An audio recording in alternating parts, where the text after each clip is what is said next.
Hello and welcome to the Superhero Hub. I'm Sam, I'm Matt. and today we're going to be reviewing, Arrow. the latest episode of Arrow. An improvement for what we've had recently, if I'm to define it in one sentence. I forgot the title of the episode, so I mean we'll just have to go gung ho into the review. What did you think?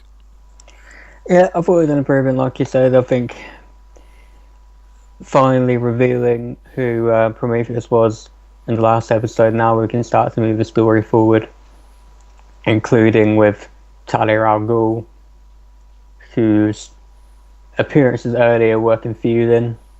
Like, it just seems she popped in and disappeared for no reason. Now we know why. But they've had to hold off on bringing her into the present timeline because of this whole mystery around Prometheus. So now we've got that out of the way, we can finally start moving. I think one thing that kind of bothers me is that obviously they've got present day in the flashbacks, and it's just how it's like the show's not really smart in the sense that it kind of they set it up in the flashbacks in the exact same episode that it kind of happens. So it's like, oh, you know, this like it references in the previously on that he's learnt this move, and it's like, oh, I was taught that move by a woman in Russia, and then it just happens to be Talia al Ghul, and then she just happens to kind of it's not a smart show, if you know what I mean. It's No, like but that's his thing, though. if they had him in Russia last season and stuff like that, and all this stuff happened last season, and then like this season it was like they carried on with the main plot, and then you were like, oh, that's kind of clever because they set this up last season, but it's like, oh, they set this up 5 minutes ago. So in terms of the flashbacks, that's what kind of bothers me, because it just sets it up there. It's like it explains it, like it explains, oh, this thing happens, oh, it just so happens, oh yeah, this happened in Russia, and then it's like flashback, and it just gives it all. There's no like kind of complexity to it. Yeah, I don't disagree, but it's 5 years in now. This is what it's always been like. There's no point. They're not suddenly going to change it, are they? In fact, I think this is the last season for the flashbacks they announced earlier. Oh, I think they can drag it out. I think they'll No, I drag. know, but no, they announced last year that the flashbacks are going to an end. Yeah, but how do you know they're not gonna like do a time jump like 2 years in the future and then have that as flashbacks? Well, there wouldn't be flashbacks. There'll be flash forwards, I guess, like Lost did. But I don't know, that'll be something different, wouldn't it? But the point is, the flashbacks this season started off strong. They were certainly better than they were last season, which was terrible. But now they've kind of dragged out and become useless again.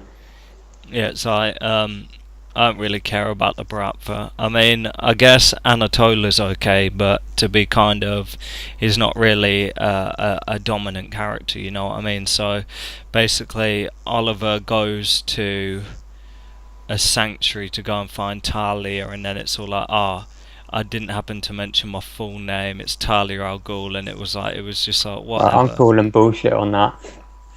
Which The It's so stupid. yeah, I happen not to have mentioned my last name. And he's gone through all this crap with Rachel Ghul and Nissa, and it's never come up. yeah. Well, I mean, when he gets to the gate and is talking with Curtis, and is like, oh, it's either Demon or Lemon, and is like, oh yeah, it's Demon. Then you kind of figure he clocked, but it's just the way they like. They ruin everything. Somehow they manage to ruin everything. It's like, why couldn't they have just done with her what they did with Adrian Chase, and have her under an assumed name, and then it's like, oh, I didn't tell you my real name. I'm actually Talia al Ghul.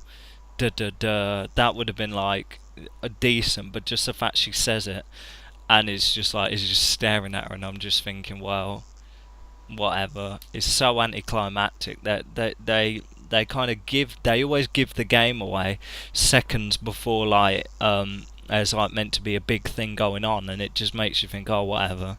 Right, They kill the moment every single time. my There's never. concern with Talia, this reveal is it's a bit Dark Knight Rises, isn't it?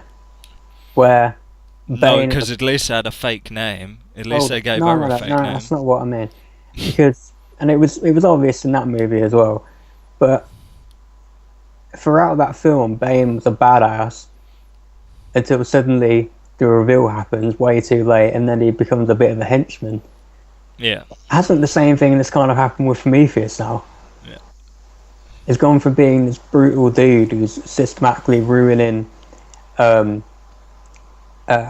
life to now just being seemingly a bit of a henchman with Talia. Yeah. 100% agree with that one. So yeah, I kind of liked him in this episode where he was being very confrontational. He was turning up at work and stuff like that and pretending and goading everyone. I thought he was good there. It's like him being sinister kind of worked and that. And that's a cool conceit as well. The idea they can't prove who he is and there's no way they can come out and do it, and so he can literally just walk around and play games with them throughout. That's cool. I like menacing, that. very menacing. I think he pulled it off well. So yeah, they kind of spend the episode kind of jumping through hoops, and you obviously had the subplot of Felicity. Like, I think they're still don't care about that. Yeah, but I think they're setting her up for like a big thing. You know what I mean? Because it's kind of like a drug dealer, you know what I mean? It's like, oh yeah, I'll give you a couple bits and stuff like that. It's like, pay me back when you can, and it's like, oh, you know what I mean? The quid pro quo. It's like, oh, you do this, and it's like, because the last kind of favour, she's like, oh yeah, I just need your help, and she's like, I'll do anything. You know what I mean? It's gone from I'll help you do this to like I'll do anything, and then like the woman's like grinning to herself. Like, I'm sure she's kind of a nice woman, but I mean, I don't think so, because I think this is kind of what they're setting up, and I think Felicity is being reckless and not really paying attention to what she's doing, because they kind of, you remember when she first, obviously, do the first thing in the episode, they kind of, again, to go with the Batman movie, it's kind of like a Dark Knight kind of thing, where they're doing something with the phones. Yeah. She has access to all these phones, and Felicity just kind of mentions, isn't this kind of like too much power for one person kind of thing, and she gets played off, and she just does it anyway. Yeah. And then with the next paper, she's not even bothering to ask what she's doing. So for all this she knows, she's giving this woman far too much power. Yeah, and now she's like, now it's got to the point where it's like, look, do this for me and I'll do anything for you. And I think, I'm trying to think how to explain this now, really. It's like, I think the woman's genuine. It's just, I think, what she's doing and her cause and stuff like that, I think it's kind of extreme, and as such, it's like, I don't think she's kind of like an evil person. I think it's just she believes in the cause so much that like she's willing to do anything to kind of achieve her goals, and unfortunately, that stuff kind of is illegal. Yeah, and now Felicity is dragged into it. I think she's basically like a cyber terrorist or something, like, I would imagine. It's kind of like, you know, when we used to see the flashbacks of Felicity when she had the dark hair and the boyfriend and they were doing stupid stuff. I think that's basically what she's unwittingly doing again. Yeah, basically. So yeah, you got Adrian going around mugging everyone off, and then you had Arrow break into his house and like try and tell his wife, like, look, your guy's the throwing star killer. It's like, that annoys me, that it's like throwing star killer. It's just like, call him, like, why don't they just call him Prometheus? Like, why didn't they just like the throwing star killer Prometheus? Because that's such a mouthful, and that it's like, your husband's a throwing star killer. I'll be like, whatever, man.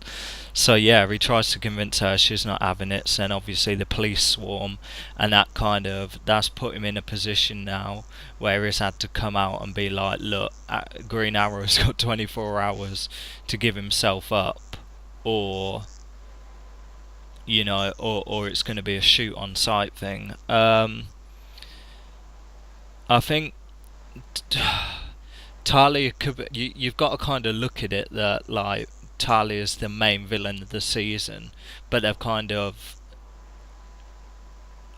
left it like to the last like 5 episodes to kind of drop it. Is that something you agree with?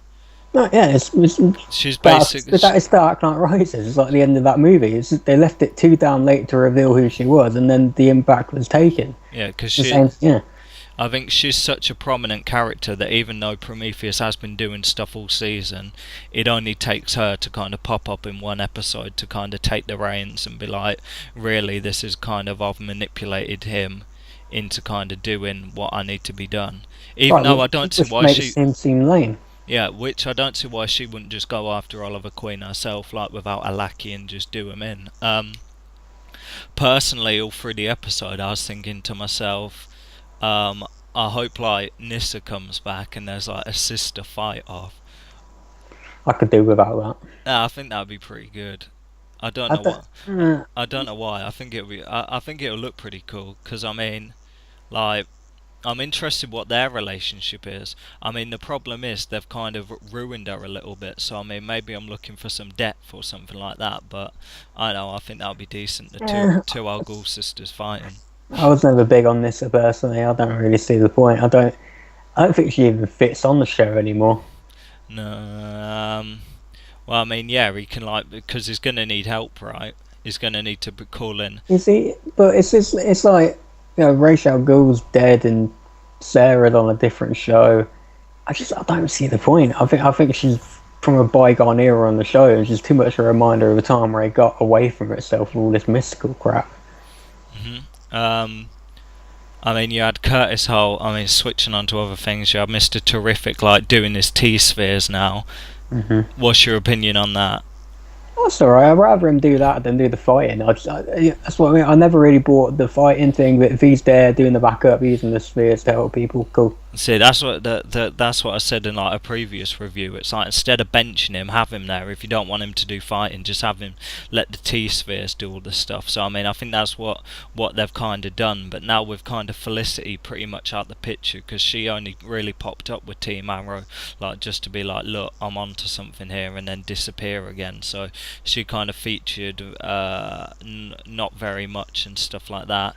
I like the way they've kind of completely deadpanned the Oliver and Felicity relationship, and she's kind of coming off how she was in like the first season.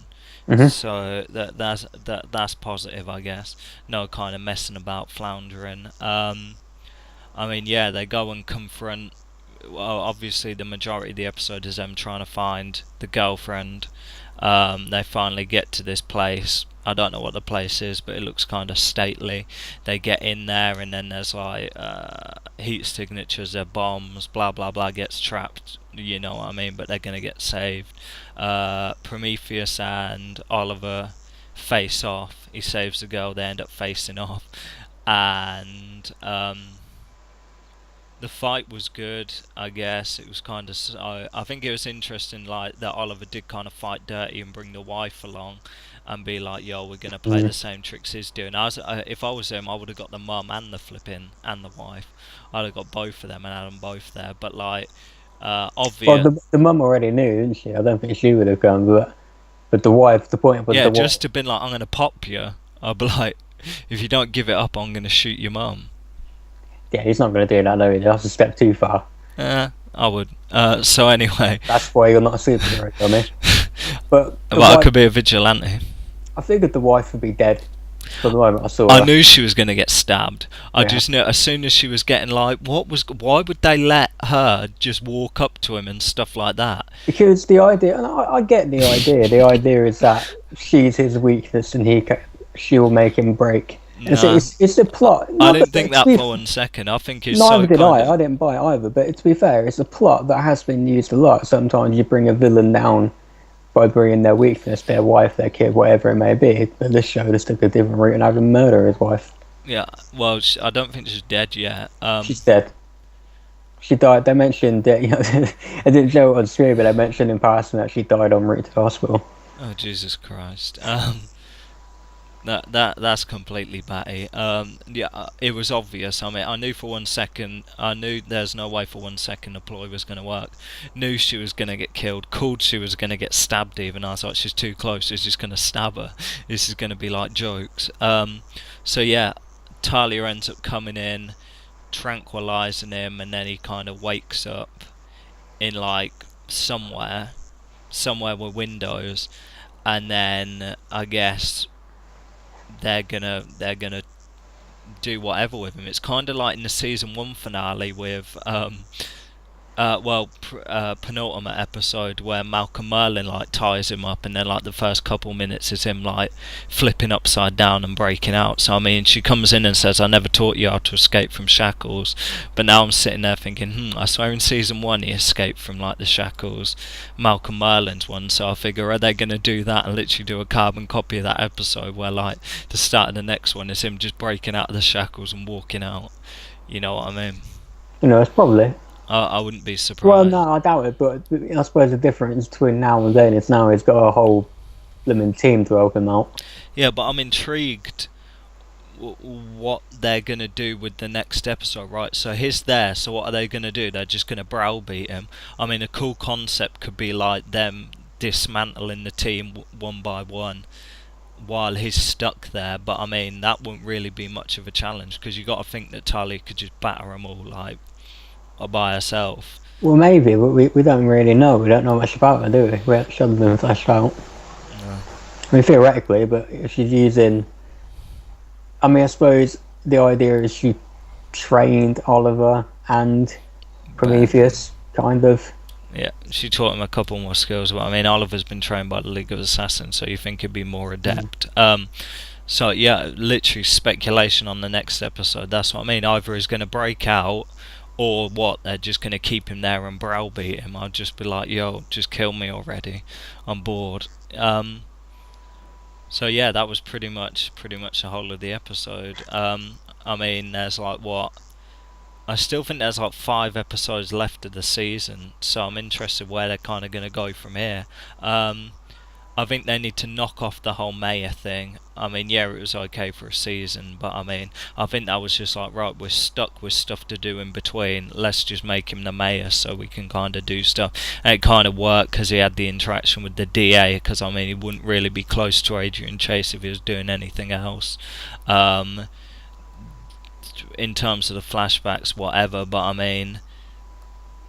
I suppose they could and just make Lance the mayor and then figure out what to do. Oh yeah, because Lance has got to have a role in the show, isn't he? He can't be ambling around doing nothing. Well, another point is like he gives the information to Pike, and he gets stabbed and ends up in a coma. So whether Lance is going to go back to the SCPD and be like captain, while Pike's in whatever, a coma, I guess. That was pretty obvious that was going to happen as well. They do obvious things and they expect you to be like shocked when it happens. It's like this stuff you can call a mile away. It's like, you know he's going to be killed. Of course he is. You don't think like Adrian knows everything that's going on. I mean, he said he's 10 steps ahead.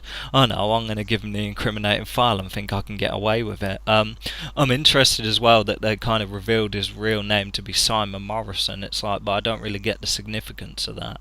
But I guess it kind of makes sense that he's not actually Adrian Chase, because Adrian Chase is actually Vigilante. But I figure Vigilante's got to pop up again. So whoever he is, I mean, the character was created by Grant Morrison. I don't know if that's kind of like another. That's probably is another head to him. But yeah, I guess it is. In the comic books, he is Adrian Chase. It was another one of their twisty ploy things they've done in Arrow before, right? You know, like Merlin being his dad instead of the actual one, and they did it on the Flash as well. That's their new little twist. I suppose, is he actually the son then of the guy that we saw in, like, he apparently was in the first season? That's what I'm still trying to figure out. I don't know either. I'm confused. I think he must be. I figure next episode is going to be a kind of throwaway, but you got to think Vigilante's got to pop up at some point again.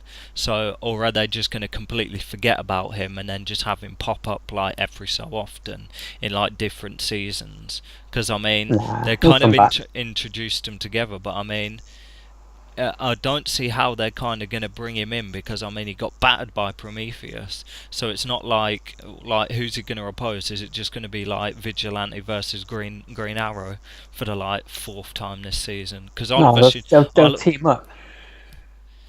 I find that well, of course, why wouldn't they team up? They'll team up to take down the greater enemy. It's just classic comic book stuff, isn't it? Yeah, but I think they don't really fit their ideals. Like Why not? Vigilante doesn't really fit with. Well, his kind of It like does. They do the same thing. is basically Oliver Queen in the first season, except instead of bow and arrowing people, he just shoots people. Right, so their ideals do align, So, especially so if really, Oliver's got more like he was in the first season this year. Prometheus would be a target.